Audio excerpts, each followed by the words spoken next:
لغايه دلوقتي مفيش جريمه قتل. للاسف للاسف، وده الحظ اللي احنا بنقول يعني قليل البخت، قليل البخت فعلا. خدها على رقبته، يبص اي حد بيبص، خد الخبطه كلها، واحده نازله بتقلها كله.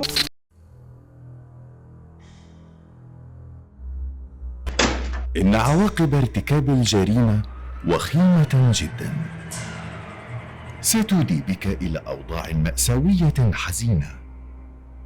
نصيحة: لا تورط نفسك في ارتكاب أي جريمة أو مخالفة للقانون، لأن الجريمة لا تفيد.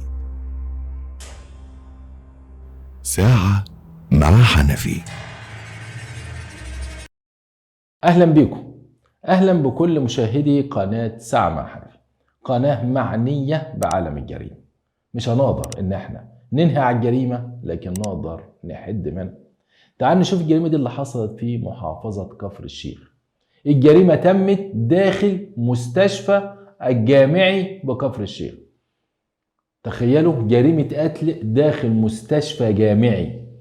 طبعا احنا عارفين مستشفيات الجامعه دي بتبقى ارقى مستشفيات، يعني بعد المستشفيات الخاصه. طبعا المستشفيات الخاصه بتبقى الخدمه الطبيه اعلى، بعد كده على طول المستشفيات الجامعيه. ده بسبب طبعا دخل الفلوس، القطاع الخاص بياخد فلوس فبيقدر يقدم خدمه طبيه ارقى. مستشفى الجامعه امكانياتها طبعا محدوده برغم الكوادر الطبيه الماهره، لكن الامكانيات بتبقى محدوده. تعال نشوف جريمه القتل تمت ازاي داخل مستشفى الجامعة بكفر الشيخ. ممرضة اسمها هند، عندها 22 سنة، شغالة في المستشفى الجامعة بقالها فترة، وحياتها فيها مشاكل مع أهلها، وبتمر بظروف صعبة نتيجة الحياة والعيشة واللي عايشينها، وكرهت العيشة وكرهت أهلها وكرهت ناسها وكرهت دنيتها وعايزة تخلص من حياتها. ما الواحد أحيانا من كتر الضغوط عليه، رغم إن هي لسه شابة صغيرة، ده لسه متطلعة على الدنيا. هند عندها 22 سنة، يعني المفروض في أحلى سن، المفروض مستنية تكون أسرة وبيت وعريس وحب وعيشة جميلة. لكن للأسف البنت كانت نفسيتها متدمرة وكارهة الدنيا وكارهة الحياة، وتقول لك أنا عايشين ليه لما كل الدنيا مشاكل مادية ومشاكل اجتماعية ومشاكل مع أهلي ومشاكل في شغلي ومشاكل مع أصحابي ومشاكل. طب أنا عايشة ليه؟ أنا مش عارف أفرح زي زمايلي، مش عارف أعيش زي زمايلي، مش عارف أكون أصلا حتى زوجة زي زمايلي.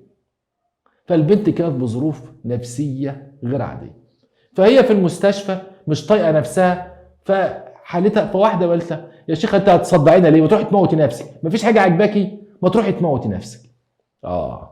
دخلنا في جريمة القتل. تخيل لما واحد يقعد يزهقك، يا عم انا كاره الدنيا دي، تقول له يا عم انت عايش فيها ليه؟ يا عم انا زهقت والله العظيم، المصاريف والعيال يا عم انا مخنوق يا عم. يقول له هتجرفنا ليه يا عم؟ سيبني تروح تموت نفسك وتخلص من ده كله. والله فكره. البنت هند دي في الدور السادس، ممرضه في عنايه في الدور السادس في مستشفى الجامعه بكفر الشيخ. لقت الفكره، طب ما اخلص من حياتي. لغايه دلوقتي مفيش جريمه قتل. اخلص من حياتي، هستريح من ده كله، استريح من الدنيا، استريح من اهلي، استريح من عيشتي، استريح من الشغل، استريح من زمايلي، استريح من الضغوط اللي عليا. وفعلا خدت قرارها في لحظه وهي في الدور السادس. طبعا اللي بينتحر يا جماعه ما بيبصش تحت، لانه لو بص مش هينتحر. لو بص مش هينتحر، هيخاف. تلقى معظم اللي بينتحروا سواء من البرج او قدام مترو او قدام قطر لا يمكن يبص ابدا، لانه لو بص هيخاف. فبيعمل ازاي؟ يجي واقف في جرام نفسه. ده اللي حصل بالظبط. راحت طالعه من الدور السادس على البلكونه وراحت رمت نفسها. طب فين جريمه القتل بقى؟ جريمه القتل ان في شاب اسمه علاء رمضان، 29 سنه. صورته اللي انتوا شايفينها دي. علاء رمضان شغال امن في شركه خاصه موزعاها على مستشفى الجامعه في كفر الشيخ. انتوا عارفين على باب المستشفى بيكون فيه افراد امن، على الجراج فيه افراد امن، في الطرقات بيبقى فيه افراد امن، عشان ما حدش يعتدي على طبيب، محدش يعتدي على طبيبة، محدش يعتدي على ممرضة، حد يدخل يكسر حاجة لما يكون في خبر وفاة، محدش يدخل المستشفى غير لما يكون بتذكرة ويكون داخل ليه ورايح فين وقت الزيارة. يعني أفراد الأمن بينظموا الحياة داخل المستشفى والانضباط. ففرد الأمن قايم بدور بيعدي على الأرض في الدور الأرضي. للأسف وده الحظ اللي احنا بنقول يعني قليل البخت فعلا. عندهم كل الناس ما يقفش غير تحت البلكونة اللي هند رمت نفسها فيه.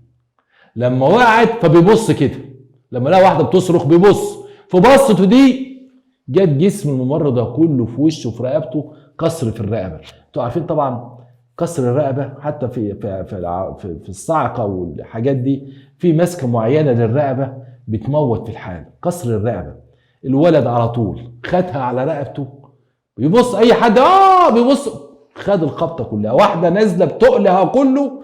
والإنسان تقيل على فكرة، الإنسان تقيل. اوعى تهيألكم ان الشاب الرفيع ولا الست الرفيعة، لا، الشاب تقيل.